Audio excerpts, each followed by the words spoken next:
name is Chris Ajemian. I'm the CEO and founder of CATES Tutoring and Educational Services and your co-host for today. I hope that you're well and surviving whatever weather you're dealing with at this day and time. I'm joined once again by my dear friend and mentor, Mr. Michael Muska, who's worked in admissions at Brown, Cornell, Oberlin, and a slew of other places. And he's now the founder and director of Relativity College Counseling. Michael, again, thanks for joining us. You're doing well. You're looking well. Thank you. My pleasure to be here with you, Chris. So, yes. So Michael and I will facilitate today's conversation. It's going to be a little bit of a different sort of scenario today where Michael will be asking most of the questions. In fact, we've designed everything around Michael's questions. But if you have questions at any point in time, please feel free to do them send them in through the Q&A panel, which you can access by scrolling over the bottom of your screen. Additionally, for the best experience, we recommend that you set your screen to gallery view, which you can do by scrolling over the top right corner of your browser window and selecting Yes Gallery. You may also want to click View Options at the top of your screen and select side-by-side mode. So Michael and I appear, yes, side-by-side next to the slides in the same window. So with all that said, today's conversation is going to focus on getting started with SAT and ACT prep.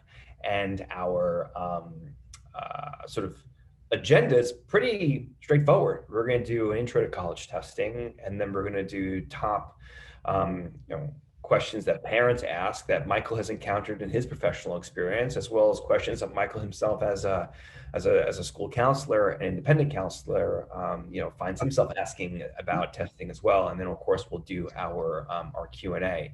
And again, if there's ever any time where you have a question, put it in the Q&A panel. But if you do have a question that we either didn't get a chance to address, or it might be of a sensitive and personal nature, please feel free to reach out to us. Here is our respective contact details, and you're always welcome to give us a call or send us an email. We've been responding to people post-webinars for months now, and we really enjoy it. So you're welcome. Please feel free to reach out to us. Okay.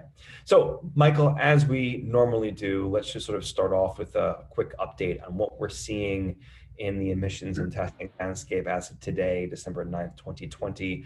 From an admission standpoint, counseling standpoint, what are you seeing? Well, I think what's very obvious to me is ED1 decisions are rolling and coming out. I've had students with Tulane, with Emory. You've had students with Boston College that we have seen get decisions already. Even though the Ivies normally say they don't do anything till the middle of December, a lot of people are getting the jump on it right now, which is really good for students to know what's going on, but also if they have to pick up a few more applications because they might have been deferred or sadly denied, then they really need to get on top of these kinds of things. And we're going to do a session about that in a couple of weeks. But I think in particular, we can really see a lot of things happening in terms of admissions. It's going to be very interesting to see the kind of numbers that some of these schools take in light of the deferrals that many of them had last spring from students who decided not to come right away because of the COVID situation. So I think that it'll be very insightful, and I think in the next couple of months, we'll have a better handle on what's going on. But it could well be that if a school took a lot of kids in ED1, there may not be that many spaces left come regular. I mean, I really can't add too much to what you've already said. You're right. Decisions are coming in. They've started to come in. It looks like in the next, like a week from today, if not maybe next Thursday, we're going to know where, most people stand on the early decision round of decisions. And, to Michael's point earlier, we're planning on doing a webinar end of next week to sort of share the admissions data with you and to share that data vis-a-vis the data from last year to see what, what insights and what implications there might be for, not just seniors this year who are applying ED2 and regular, but also for current juniors who might be interested in today's webinar. So, otherwise updates, from a testing standpoint, the December SAT was canceled in New York in some test sites, but it happened in London. Testing continues to be a pretty mercurial space right now in the admissions landscape, and we'll be getting into a lot of that today. So, Michael, these are your questions. I'm going to follow your lead for the most part. And I think we're gonna start, over here with an intro to college testing, right? So Michael, you're looking for, just sort of like a general overview of the landscape of admissions testing. Is that right?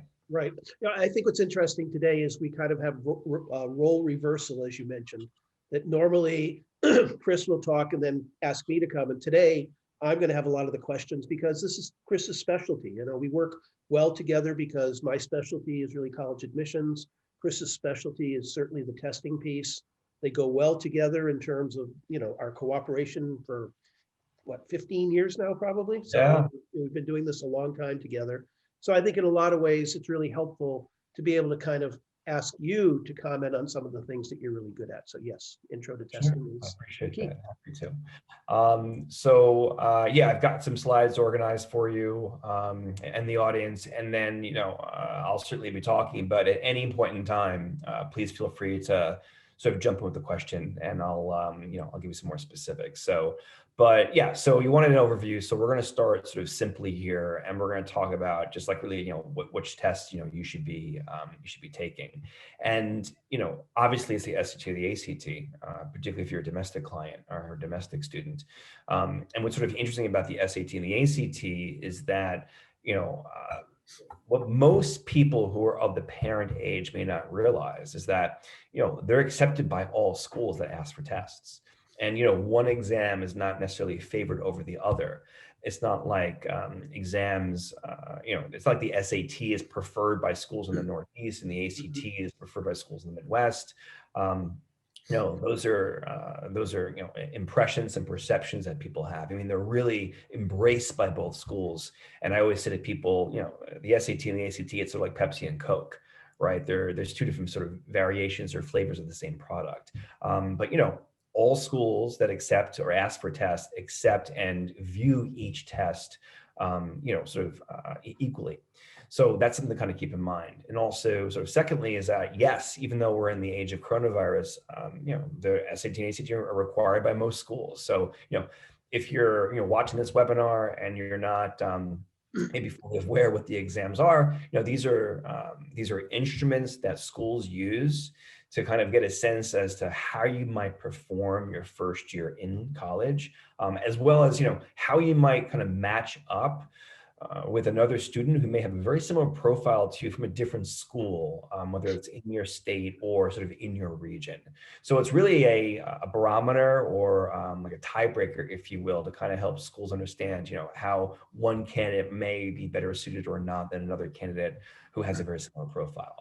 So as Let me far as, add, let yeah, me add something to what you said, Chris, because yeah, we're dealing with parents and the parents kind of are in the historical context of the SAT and the ACT. mhm, And you're absolutely right that back in the old days, the SAT was kind of the East Coast test because it was offered out of Princeton and the ACT was offered out of Iowa. So it was seen kind of more as the Midwest test in terms of a lot of the state universities in that particular part of the country. So I think for a lot of the parents, when they applied to college, depending on where they lived, only one test was offered. In the East Coast, it was very rare in New York for the ACT to be offered. So it's much more prevalent now. It's offered pretty much everywhere. So in terms of that reason, that's really important. And I think one thing that I want to say as we move forward, we're really highlighting today's program for parents of younger students, that haven't really been looking at the SAT and the ACT. For some of the parents that have been through the, around the block, some of this may be old hat, but for a lot of the newer parents getting into this, to understand the context of the test is really, really important. yeah. And just to sort of close the loop on the geographic aspect of it, what's really changed in the last decade, frankly, is low cost travel and shipping, right? As well as the, digital technologies. I mean, it's just so much easier to deliver these exams, whether it's the SAT or ACT, out of their historical geographic context, which is why the uptake has been so strong. So, all right, getting back to SAT and ACT, so both exams have an essay section. And the truth of the matter is that, most of the schools these days no longer require the essay from the SAT or the ACT. You still want to check if a school is asking for the essay, but the truth of the matter is that the schools that really wanted it were the University of California schools, but they've just gotten rid of SAT, ACT testing, to begin with. So honestly, like if you're thinking about taking the SAT or the ACT with the essay section or the writing section, as it might be called, you don't need to. Okay, no school really wants it. Now, similarly, SAT subject tests are another sort of battery of exams that you might come across in your testing journey, and for years, these exams were called the achievement tests. That might be the term that some of the parents who are watching this webinar may be familiar with. But these are, they were rebranded, literally rebranded as the SAT subject test. They're mentioned by the College Board. And whereas the SAT and the ACT are more general reasoning exams or testing like, sort of more generalized skills, these are testing more specific content areas. Now, with the subject test, we can do an entire webinar on them, right? But what you need to know right now is that they're really being phased out in admissions. Now, they used to be required by some schools, recommended by others, and the schools that were required them were really the engineering-focused schools like the MITs and the Caltechs of the world. But even those schools, which wanted like a Math 1 or a Math 2, as well as a chemistry or a physics for their engineering programs, in the last year or so, they've now gone what's called test blind an SAT subject test. Not only do they not require them, they also will not look at them if you send them. So even for the people who had to worry about SAT subject tests because of their academic interests, those are being phased out. You may not need to take those either. Are there instances in situations where it's smart to take them? Yes, there are. We can talk about that later on. And then finally, know that there are test optional schools. I mean, there's test optional schools everywhere right now because of coronavirus, but even before the virus, there are some fantastic universities that did not require that you send in an SAT or an ACT score. For example, like University of Chicago went test optional for domestic clients a couple of years ago now. Wesleyan has been test optional for maybe 4 or 5 years. GW, same. American, same. And even Connecticut College. So, will schools remain test optional next year and going forward? We'll talk about that. And even if they do go back to their previous policies, there are some fantastic schools out there that don't require you to take the SAT or the ACT. But yeah, SAT, ACT, subject tests, these are tests that you're going to be seeing. Now, Michael, I want to talk a little bit about what I call the realities of testing, and a couple of highlights here.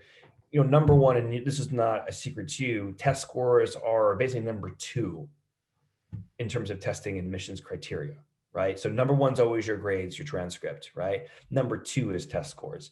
For test optional schools, the test scores will be depressed, if not like eliminated. And this year right now, because of test optional admissions with COVID, it's also still kind of a question mark, but traditionally it's the number 2 most important piece.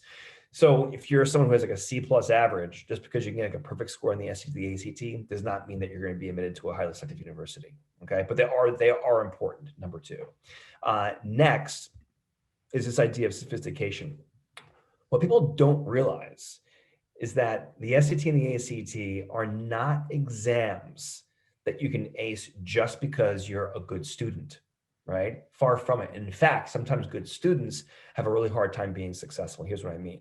So these exams are a holistic challenge. They're academically challenging. They are emotionally challenging, psychologically challenging, physically challenging, and in some ways, I like to say spiritually challenging, right? A lot of students go through an existential crisis sometimes with the testing preparation and actually the experience of taking the exam. It's more than just knowing the material.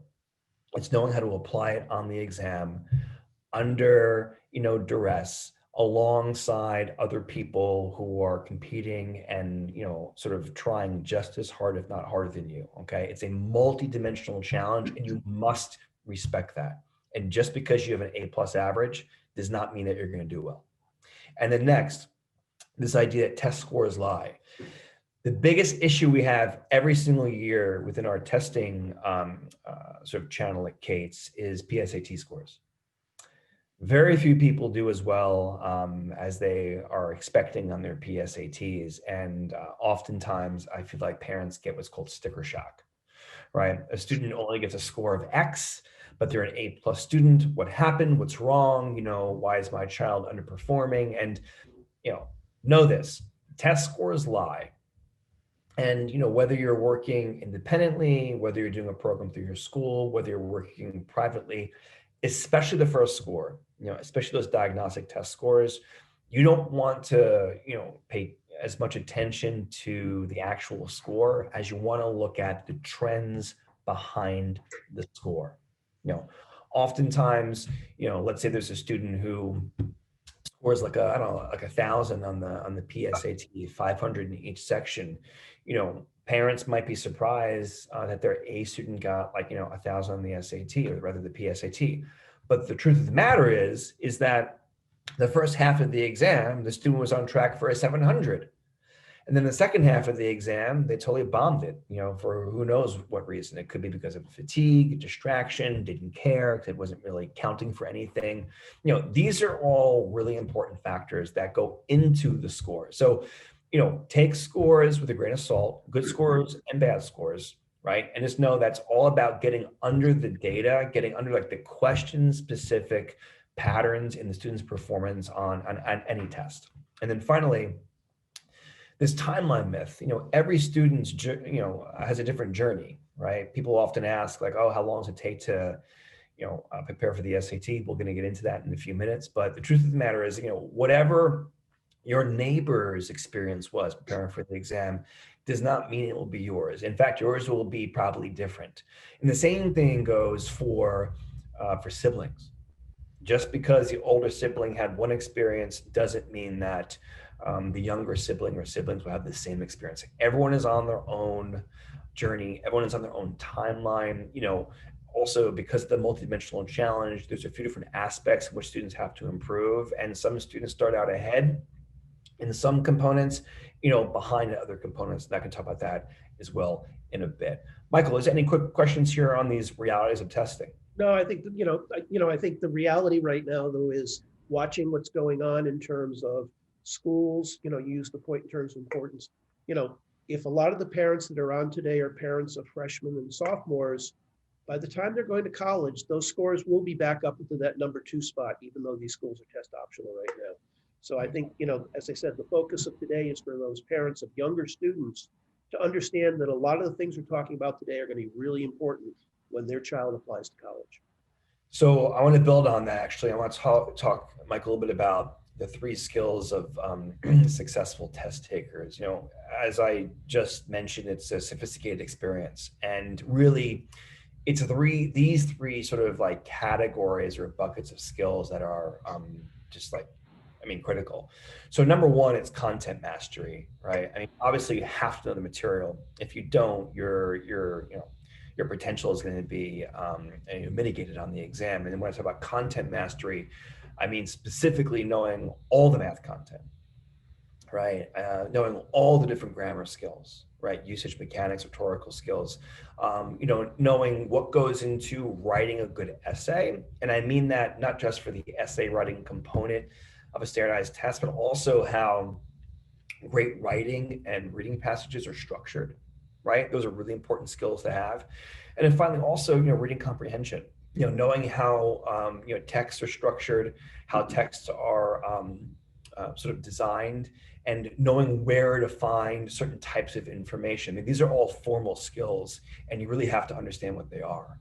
But it's only a third of the process, right? The second piece is this idea of test-specific strategy, right? How you prepare for the SAT math is different from how you prepare for the ACT math, which is different from how you prepare for the math level 1 SAT subject test, and different from the way you prepare for the math level 2 SAT subject test. Each of these exams is its own kind of like person or organism. They have their own personality. You really need to understand them.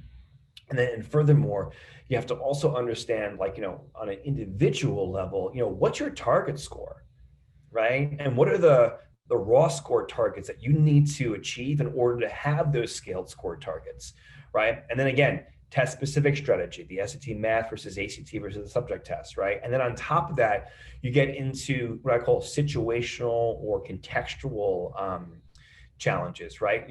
There are certain tactics for specific questions. There are certain tactics for answer choices. There are certain tactics for passage types, right? This is it's a multi-layered process, and having a really strong approach strategically to the exam, per your own context, in terms of your goals as well as your strengths and weaknesses is critical. But it's one thing to know the content, another to know the strategy. But if you cannot bring it over the course of 4 hours of an exam, you're not going to be successful. And that's what we talk about over here with this idea of test taking skill, right? So being focused and being maintain consistent endurance during the exam is a skill, right? Testing with carefulness, that is a skill. Knowing how to employ your approach within the proper timing intervals, that is a skill. And then finally, in some ways, I believe developing a sense of trust in your in your ability as well as in your strategy it's also a skill. So these are the 3 skills that I think everyone who's successful needs to develop. And then and the way this kind of plays out, I have this bar chart here, and both this and the previous graphic are from, I wrote a book called Great Expectations, not by Dickens, but by yours truly, How to Guarantee SAT and ACT Success.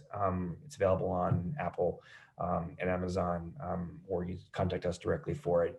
And this is based off of our students' progress over the years. So like I'm showing you here how the different domains of testing kind of work or play out in building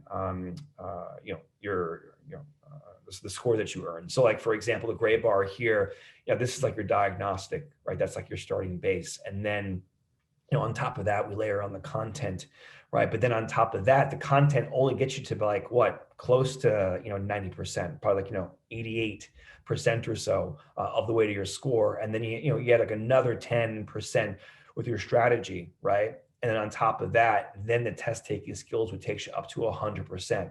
But if the content piece isn't here to begin with, right, obviously everything else kind of falls down like a house of cards. So this is just a visual representation of how these different components kind of play a role in maximizing your score.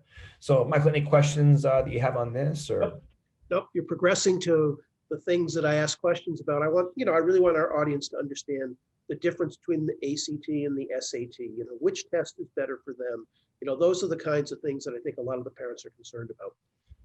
Got it. All right. So we'll talk about then, the differences. So from an SAT standpoint, I think the SAT is great for students who are stronger in math and science, weaker in English and reading, and who struggle with timing. And people find this to be a little surprising when I say that it's a good fit for kids who are strong in math and science, because the ACT has a science section, as many people know.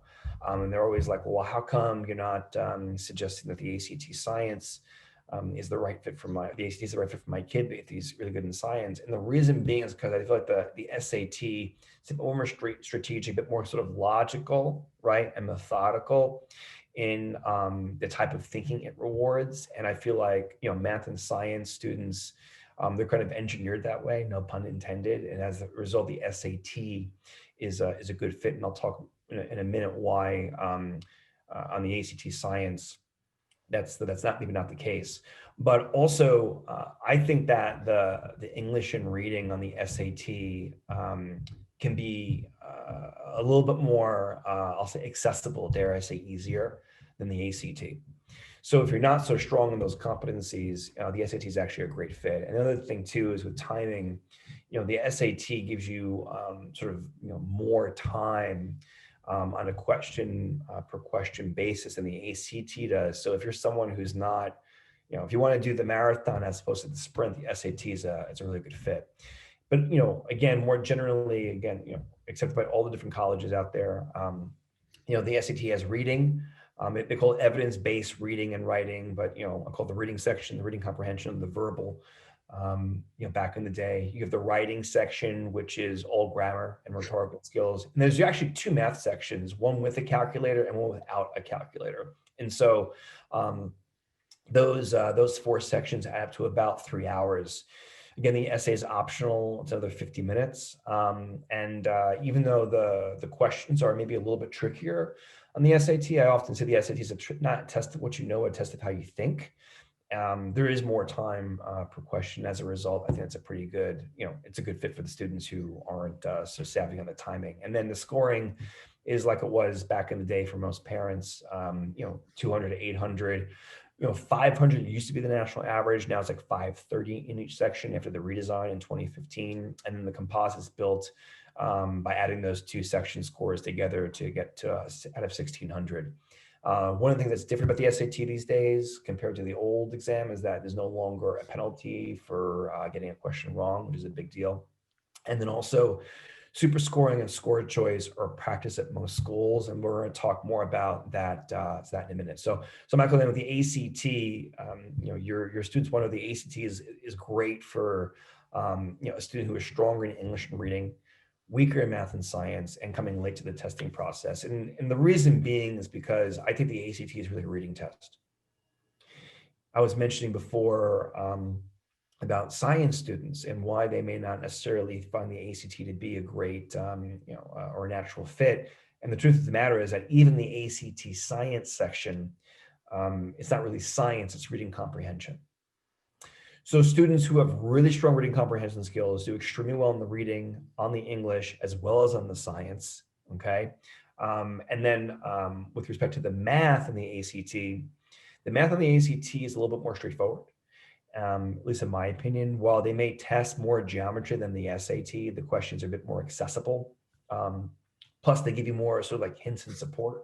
If there's a formula that you have to know, they'll actually give it to you on the ACT. And on top of that, you're also able to use your calculator on the entire math section of the ACT, which for some kids is like huge, right? Why is it good for people who come late to the testing process? I think because the ACT, from a curriculum standpoint, is more aligned with what you see in high school. Okay. So the SAT sort of tests what you learn in high school and they kind of twist it on the test. It's about taking what you've learned and applying it. Whereas with the ACT, while it's not exactly, always a walk in the park, the questions in the ACT are a bit more straightforward, a little less tricky. They still try to slip things past you, right? But not to the extent that the SAT does.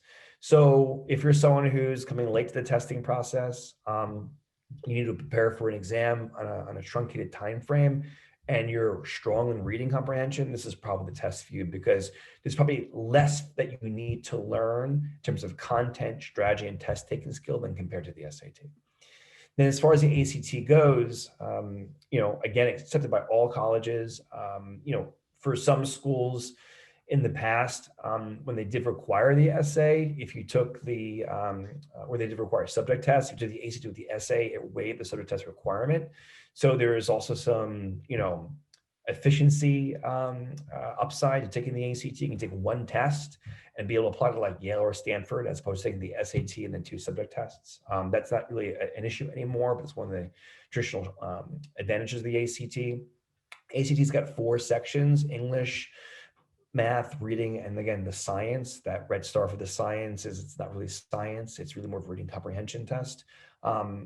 The writing / essay section on the ACT is shorter than the SAT. It's 40 minutes, it's also optional. And again, more straightforward questions, although the timing is intense. So like, for example, as far as timing goes, the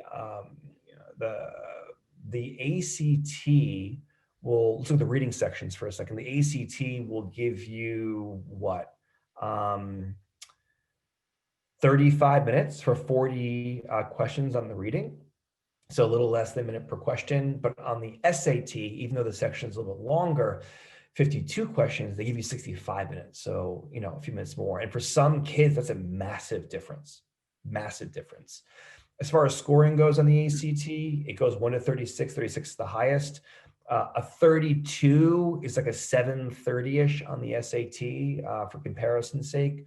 Again, no penalty for incorrect answer choices. And then, schools do exercise what's called super scoring and score choice. So Michael, what are you getting from all that? What are you sort of taking away from these? Obviously, it's a lot of stuff that you and I have discussed before. Could you add for 1 second, though, the scoring of the actual essay? Because I've had a couple students panic sometimes when they've taken the essay, gotten the essay score, And Yeah. it doesn't parallel how well they did on the other part of the test. Yeah, sure. So with the SAT, they score out of three different domains, basically structure, evidence, and rhetorical skills. It's out of I think it's out of 8 points in each one, so I have like a 24 or something. As long as you break like a 20 or 18 or an 18 or a 20, you're okay.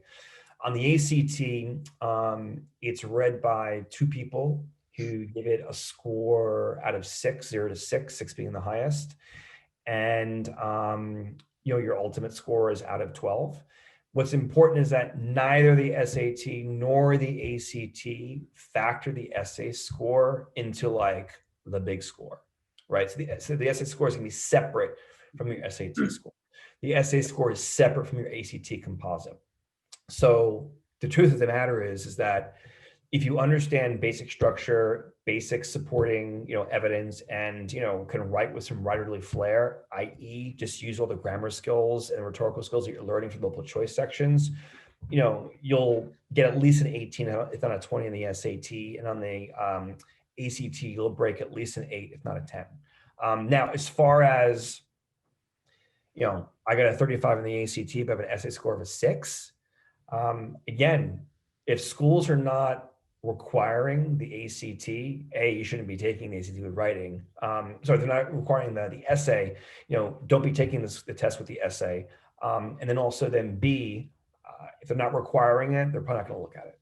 So it's not that big of a deal. So any more questions on that, Michael? No, it's important for people to understand it's not that big a deal. Okay, but that's the key. Yes. Right. So again, just to kind of like, sort of like summarize again, humanities students, probably look at the ACT. Math and science students, probably look at the SAT, right? It's not that cut and dry, but that's, you're probably inclined for the ACT if you're a humanities student. You're probably inclined for the SAT if you're more of a math and science student. So, oftentimes too, people ask, how do I choose between these two exams? And there's a few ways of doing it. Number one, you can take an SAT or ACT diagnostic. In fact, someone asked in the registration if we were giving an exam on that. I'll get to that later. The answer is yes. But take a diagnostic. A diagnostic can take any form. You can do a full SAT, a full ACT.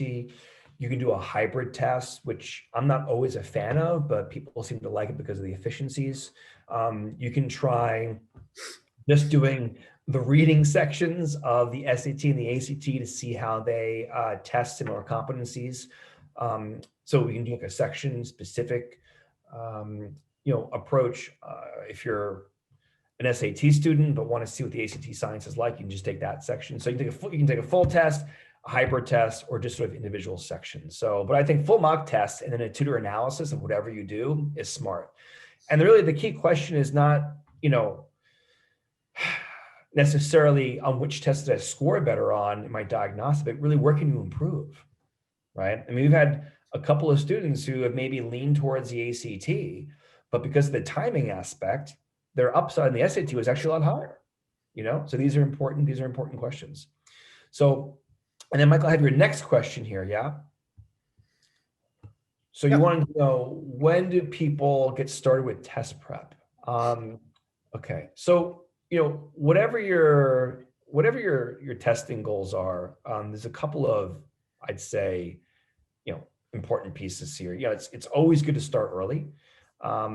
Most students cannot cram for these tests, right? Like they can for in-school exams, because of those three different domains of skills. And this is particularly true for strong students who are, very easy at grasping hard material in school. But, as I explained earlier, due to the challenge that these tests provide, knowing just the material is not, the be-all end-all solution. I see this a lot with students who study for an insane amount of hours for a section test and have A pluses through high school, but because they're so used to mastering the material and mastering knowledge and content mastery, they actually get anxious on exams because the exams are all about basically challenging you on how to handle the unknown. And those students don't know how to handle the unknown. They know only how to, meet certainty, and they meet certainty with certainty. So when they're challenged, they don't really have the internal resources to be able to kind of rise up and kind of overcome the question. So that's another reason too why like A+ students like don't always do well in tests. But in general, I say students should probably start learning about the process as early as freshman year. Now, you may not want to begin formal preparation until later sophomore or junior year, or somewhere between sophomore and junior year, depending on the student and your goals, but making sure that you're informed in the process early keeps your options open down the line. And that's really important. There's actually a few reasons why starting early, I think, is really advantageous. Number one, it really diffuses the process. I find that the more lead time people have, the more they can figure out what they don't know about the process, and then go about it in a more sort of like relaxed and manageable way that really sort of like diffuses the stress. And building on that, like when you give yourself like a long lead time, you can go about it in like small regular chunks, right? Because this is all about building consistency. And also too, if something's not working out, starting out early gives you the flexibility to adapt your preparation so you're still confident, right? And you're also in control of the process. So like, for example, you may wish to switch tutors, right? Or try a different prep approach, or switch a different test, or give extra attention to a specific content area. And this is interesting, actually. We have a student in London, Michael, who over the summer, she did an SAT, ACT diagnostic, and her results were sort of like too close to call. She did very, very well on both of them. And so we did a review with her, and it turned out that she actually preferred the ACT because she was actually really good in the ACT science, which really kind of helped her composite. But it was very clear that timing was going to be a focus for her. And so anyway, so we started preparing for the ACT. And then what happened overseas, Michael, in like October with respect to ACT test dates? They were all canceled. Yep. So her test was canceled for December. It was canceled for February. And she took the October ACT, didn't do as well as she could have, which was fine. It was her first test. But then she had to wait 6 months to take an exam. No. So what did we do? We switched to the SAT. She just took it this weekend and felt really quite good about it. So that's a really good example, I think, of why starting out early, it gave her the ability to kind of make, this decision. Also allowed us to help her pivot without too much stress. One of the things that I often say to counselors as part of this is, certainly in our market in the Northeast, most of our students take the PSAT as a sophomore. And the PSAT is a great starting point to see where you do have some weaknesses. And it's a perfect, if you analyze how they did on the PSAT, it really helps you to start the process. So to me, it's a natural that after October, November of sophomore year, easy lead in terms of SAT preparation based on what happened in terms of the PSAT. So, and as I always say to them too, and something you said too, the content base is going to increase from sophomore year to junior year. You're going to take more math. You're going to read more books. You're going to be able to do well in those particular areas. But what we're doing with the testing piece is complementing that to get them ready to be even more successful. Yeah, 100%. And it's interesting, if there's any trend that I've seen in the last couple of years with respect to scores and PSATs, is that in the preparation process, on this topic, is that more and more students are starting in, kind of like, well, they're coming to the process to kind of figure out what they want to be doing after they get those PSAT scores, sophomore year. Yep. Really that they kick off to the process. And, they might do an SAT versus ACT in, February or March of their sophomore year, and then start to kind of get a jump on things. I've also had some students who are very aggressive, who do really well on the PSAT, and then actually we start their process in January, and they might take like an April ACT or a June SAT. So it's not certainly not out of the question. But just to like wrap up this question you had. So, another thing too is if another benefit of starting early is that if students earn their scores earlier in high school, they have the rest of high school to do, number one, most importantly, to do well in their classes, right? Or number two, to build out their resume, right? So also getting your test scores done on the earlier side is good.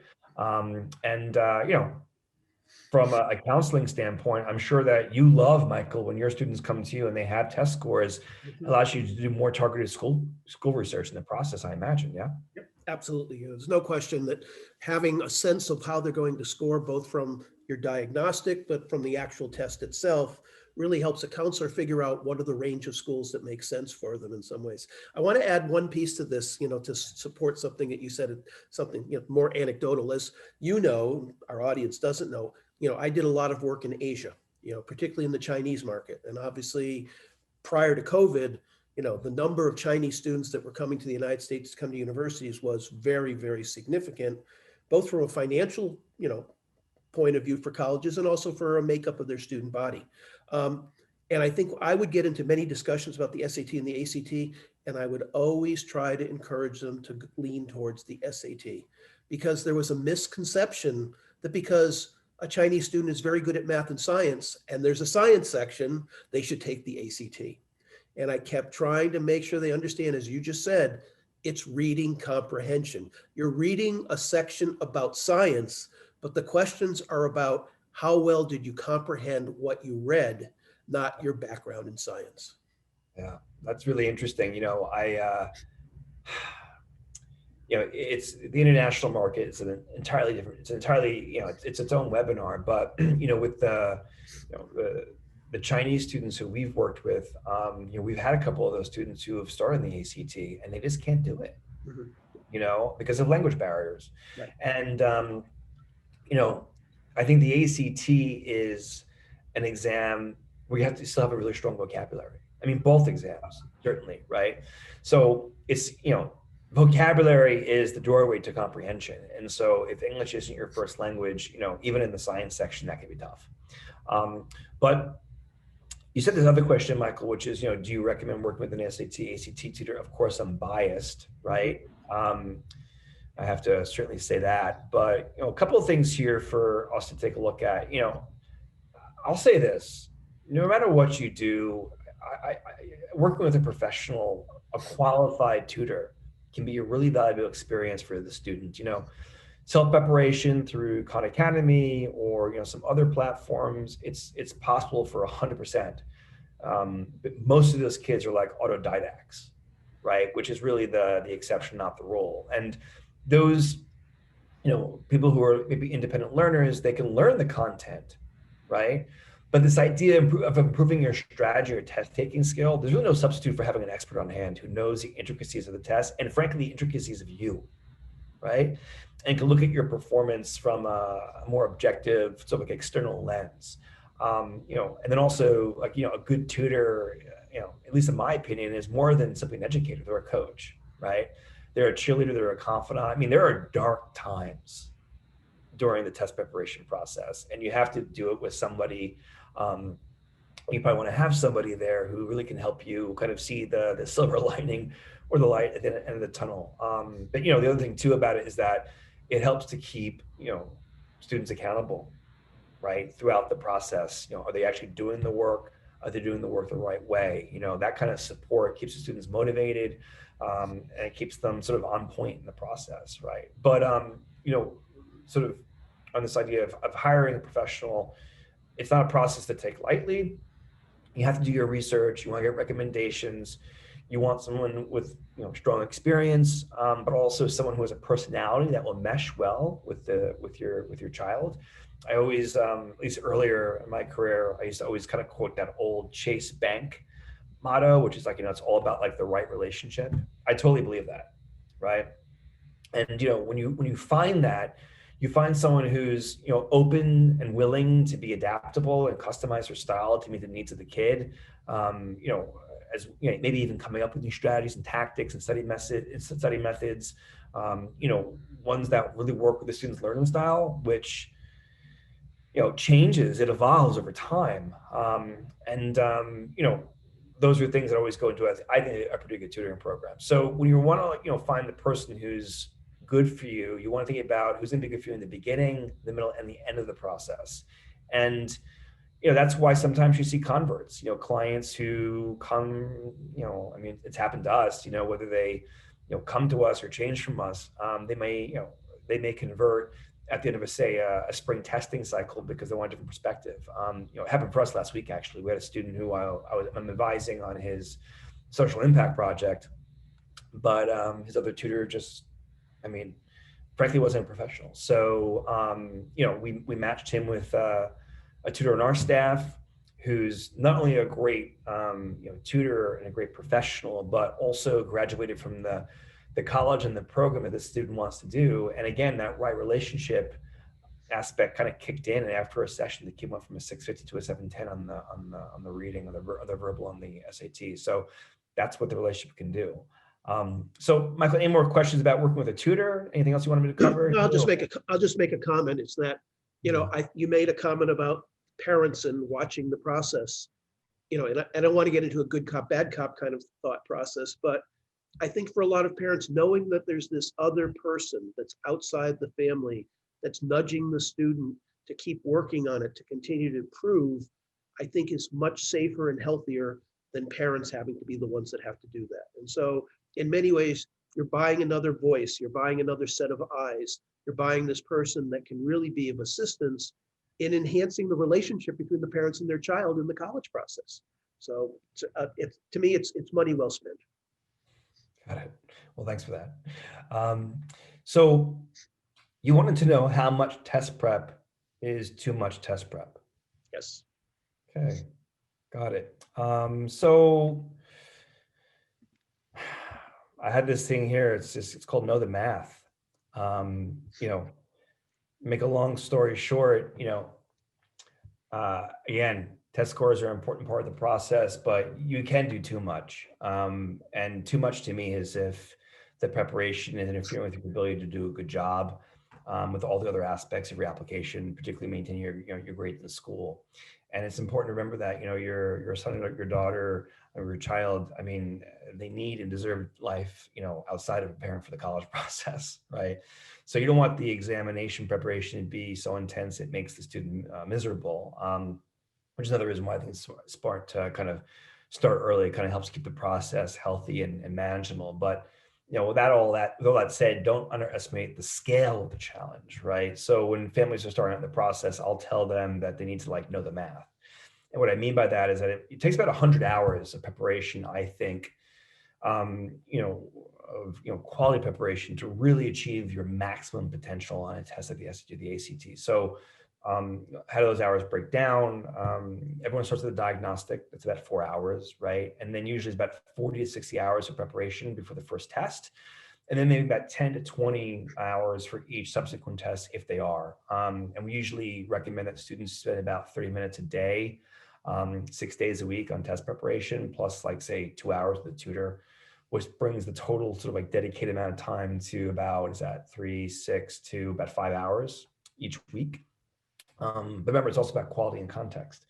It's less about the number of hours you put in and more about the quality of the hours, right? So if you're already at or above 50 percentile of your target schools, prepping for a third test to get another point or a few more points is not really going to matter, So Michael, I know that, in the past I've talked about this 30 minutes a day, and, sometimes, people ask, well, what do I actually do with those 30 minutes? Well, I often say to students that, you want to break it down, in a few different ways. Number one, and again, it depends on where they're in the process, but it's always focused on building and reinforcing good habits. So, from a content standpoint, revising the grammar, right?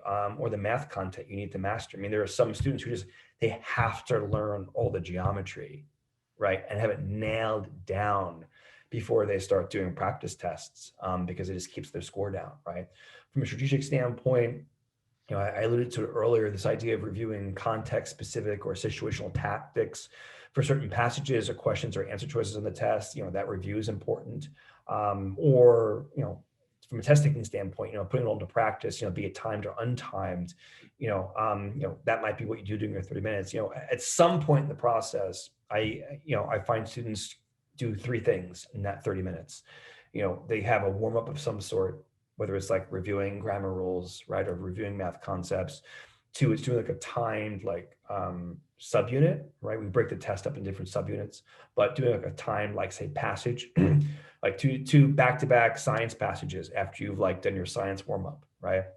Or reviewing your geometry for 5 minutes and then doing like 15 minutes of ACT questions 31 through 45, for example, in the math section, and then after that just doing a review, right? So to me it's all about how can you find 30 minutes a day to build healthy habits that allow you to develop a rhythm, and when people are in rhythm, that's when they're at their best.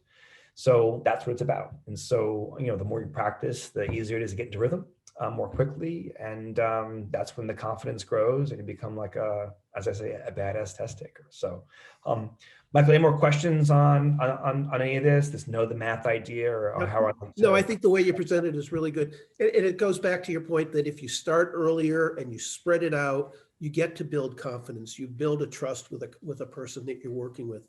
So I think by having that kind of philosophy in terms of approaching it, and again, that's why we're speaking to parents today of younger students, to think that way really is advantageous for their child. Yeah. So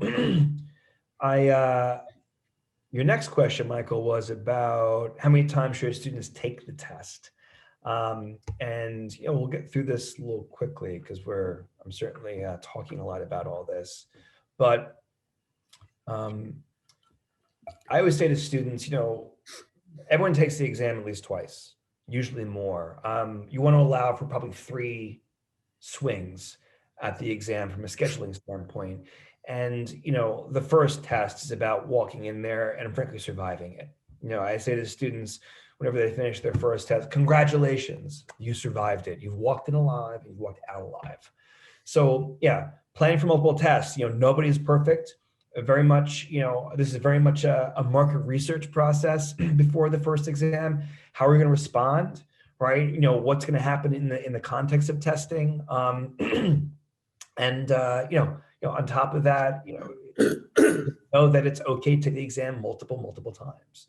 So, and then Michael, you asked about when people should be taking. Yeah, one piece of that though, Chris, I want to add to it is, I think a lot of parents worry if a student takes it too many times. That's what score choice is all about. There's no reason the college needs to know they took it 5 times if their score comes from 2 different sittings. So, again, the number of times they take it should not be an issue. It should be an issue in terms of continuing to progress and do the best you can. Yeah, and so, I'd say that for the most part, generally speaking, if you're on a standard preparation, journey or program, you're probably taking your first exam probably in December, right? Obviously for coronavirus reasons, a lot of juniors couldn't do that this year. But usually December is like, when people actually take their first test. And even they are still on the earlier side compared to the rest of the country, right? Then again, there's like a second test, maybe a first test in the early spring. And then, late spring, if you're someone who has to take or wants to take subject tests, that's when you're probably doing that. If not your second or maybe even your third ACT. And then, less so now and more so at the beginning of, at least our company's history, people are taking tests in the fall and they might be taking their 3rd SAT or maybe their 4th or their 5th SAT or ACT in the fall and or taking subject tests. And I actually want to point out that if all of your friends have taken the exam and they're done by June of their junior year and you're still taking the exam, in the fall of your senior year, it's okay. I actually think that the summer between 11th and 12th grade is pretty formative on a number of levels, and the students really mature. And a lot of the stuff that they learn over the course of their junior year sort of has marinated. They get a break from school, their minds are clearer. Yeah, they're working on, applications and whatnot, but they can actually then finally like sit and really deeply process all the work to date, as well as all the test experiences to date. And then usually they kind of what I call complete the picture in the fall. So Michael, you then asked, how much can student scores increase? Which is always a very tricky question. So I brought this up, and this is also from the Great Expectations book. And like I mentioned earlier, your student's diagnostic is not their destiny, right? So a lot of work happens between a diagnostic and a final test. And it's the quality and the commitment to that work that really matters. But Based on our data, we can provide some average score improvements for different groups of students. And so look at the SAT first and then the ACT. So with the ACT, if you have a diagnostic kind of like up to 20, we've seen an increase of up to 45% in your scores on average, right? So if you're at like a 20-ish, you're probably getting yourself up into like, the mid to high 20s, right? If you're someone who's at like around like a 25 or so, you're looking at a score that's going to probably break 30, maybe even go to the 32s, about a 30% increase. And then if you're starting out at a 30 or above, there isn't a whole, a whole much farther you can go. You're probably going up about 15% on average from like a 30 to like, like a 34 or 35-ish, right?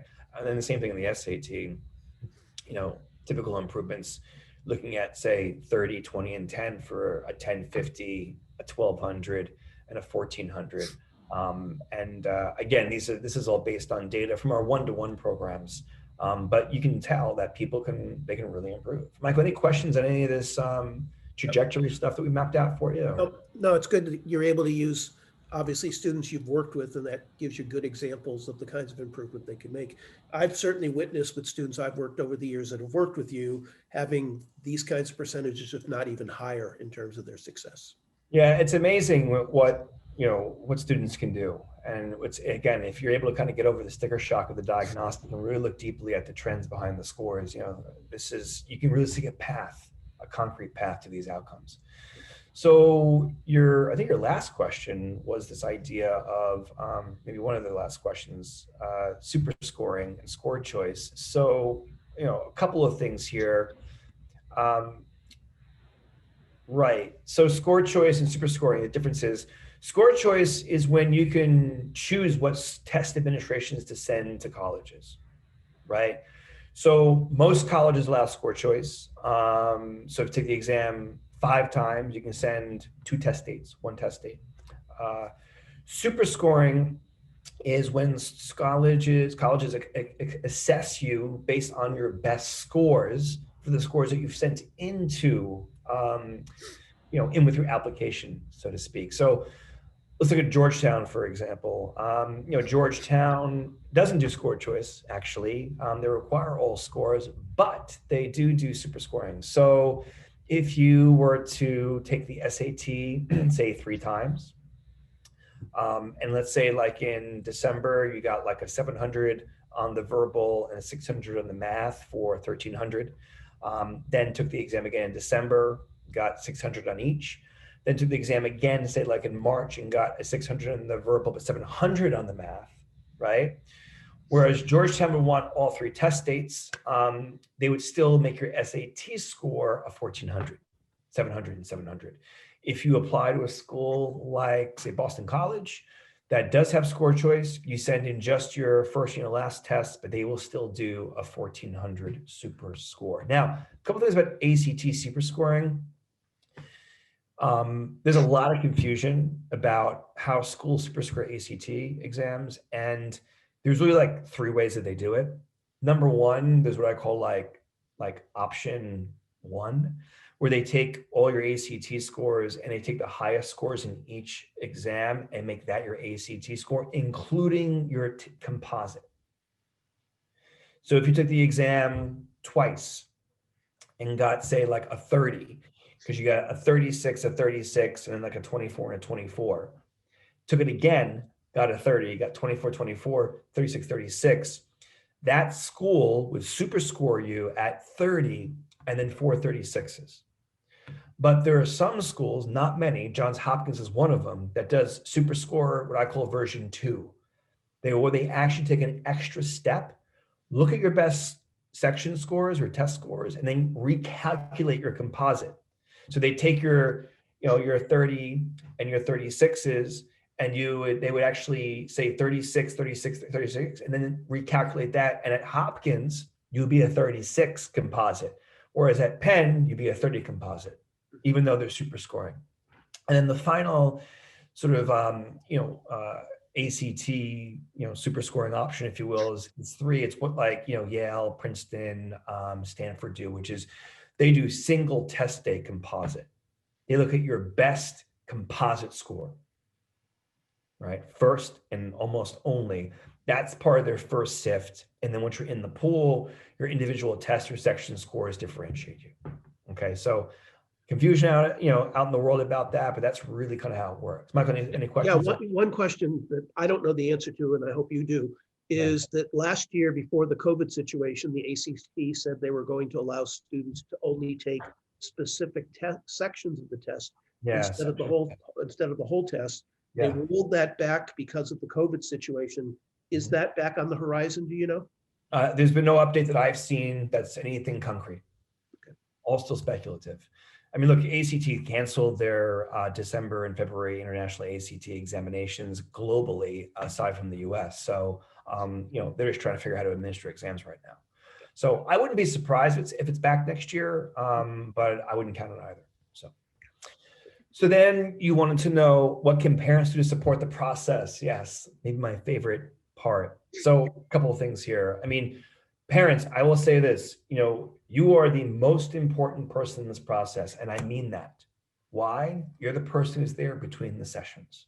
You control the mood, you control the context, you can control the environment, or if not control it, definitely influence it. You are the glue, right? You keep everything together or not. So here's some ways that you can actually do that. Evaluate how you handle stress. Your child handles stress in the way that you model in the household. If you feel like your kid has test anxiety, do you have work anxiety? Right? If they may be struggling to prepare and perform on test day, how might you be modeling behavior that maybe influences that? Right? Number two, set boundaries about talking about the test. I often recommend to families that they try to hold a day or two, maybe after dinner, to talk about the college process and the testing process. So it's not constant all the time. You got some students who are getting text messages from their parents during school about, why, the tutor said they didn't perform well on last week's mock test. It's too much, right? Also, your kids want you to recognize their hard work, celebrate them, get involved. Hey, son or daughter or child, I saw that you improved your verbal score in the SAT by 20 points last week. Fantastic. Keep going, right? Recognize improvement, accentuate the positive, okay? Also, diffuse social pressure. Just because the neighbor got a perfect score the first time out and quote unquote didn't study, it's probably not true, doesn't mean that you're going to be, out in front of your school begging for change with no college to go to, 18 months from that moment, right? Diffuse the social pressure. Try to keep it all about the kid. It's their journey. Block out all the noise, right? Also, let the kids take charge. Sometimes parents can be too domineering in the process. Give the child a voice, right? Allow them to make some decisions, right, in the process. Let them take the lead. Let them try. Let them fail. Let them learn. That allows them to improve. Also, pinpoint fears. Why are you feeling this way? What are you afraid of? Okay, which then gets me to my last point over here, which is, most importantly, encourage them to no end. The number one thing that you can probably do to help your son or daughter or child, succeed in the testing, process, is to tell them that no matter how they perform, you will still love them.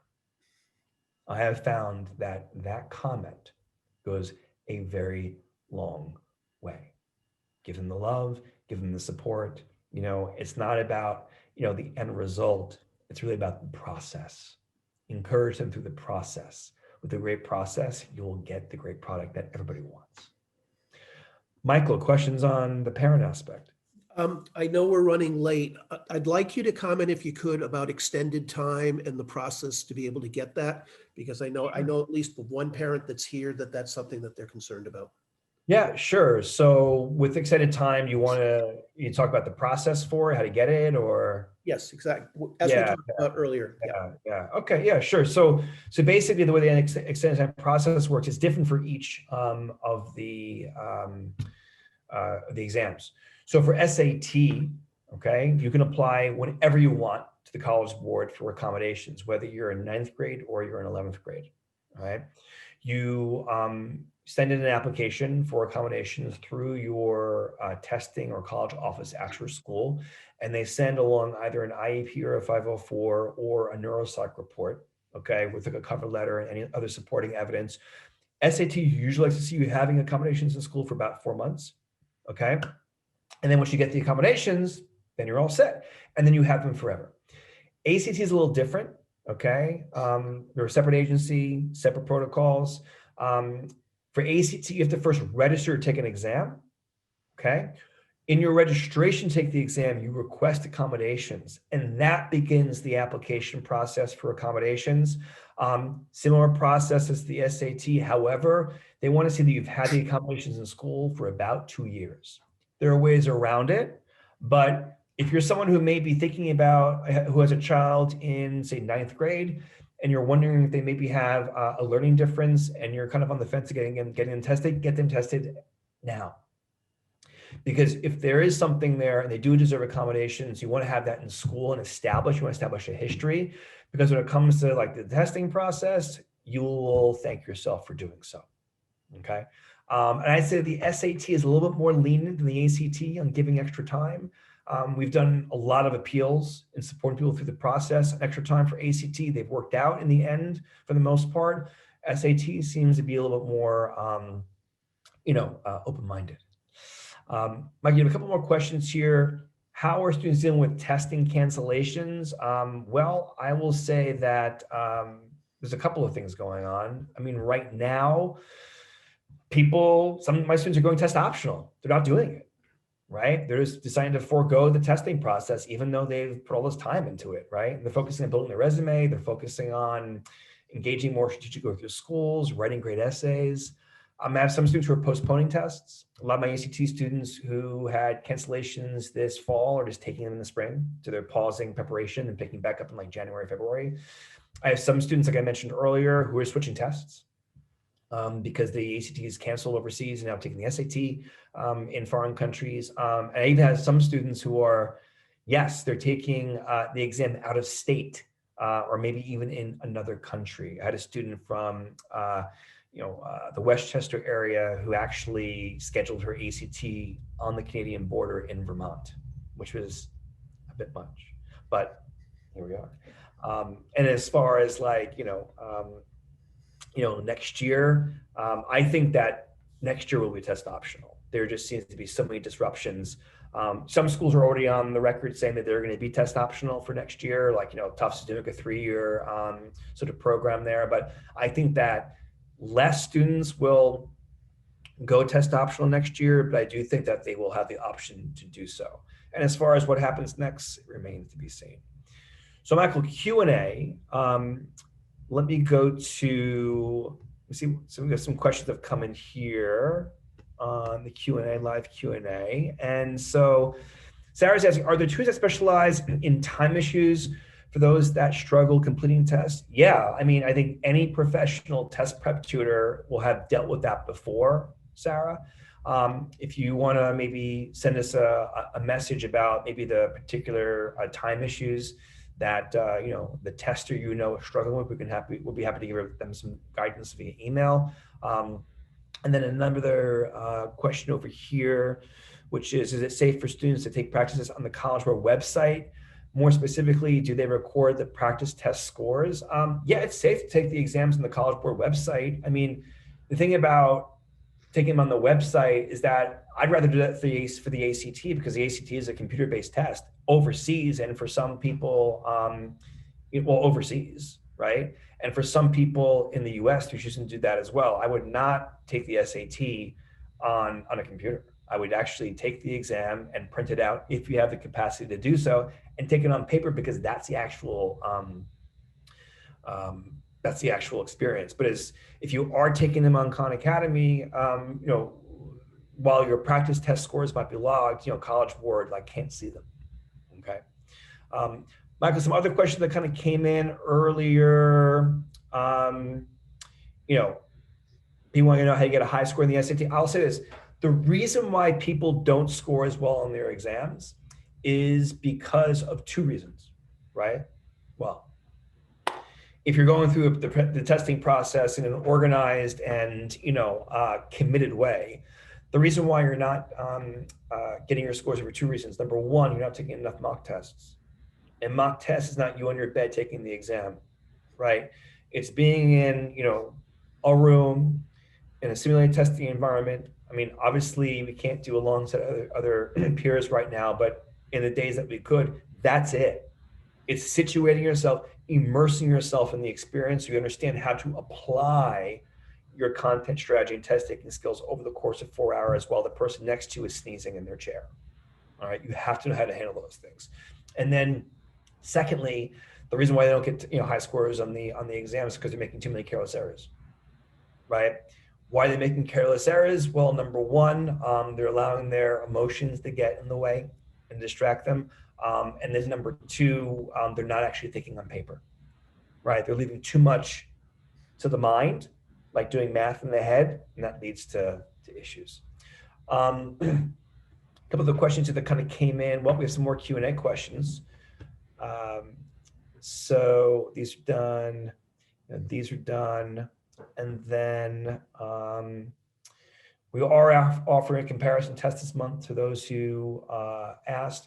Are schools looking at SAT scores when they say that they're optional? Do they mean that the SATs are optional? Yes. People we've spoken to, if you don't send scores in this year, it is in fact optional. They are not going to penalize you. They are not going to penalize you.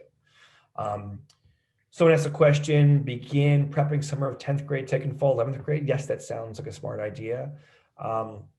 When to start testing? I think it's great to start preparing for the exam over the summer between sophomore and junior year, and then taking that test. I always say to people, like, target October, but people really take the first test in December if they're on an early timeline. The best tip for being prepared for the SAT, ACT, sure, it's to take as many mock tests as you possibly can. I say take 10 or more. That is the number one most important thing. And then accommodations, how they factor into test prep. If you have accommodations and you have extra time, it certainly takes a test taking skill component, makes it a bit more easier to manage. And then also too, there's actually a lot more to do with carelessness, especially if it's a student who may have like issues with someone who may be diagnosed with dyslexia or ADHD. There's just other sort of test taking skills that I have not highlighted in those in that equilateral triangle of skills that are really important to factor into the test preparation because they are real.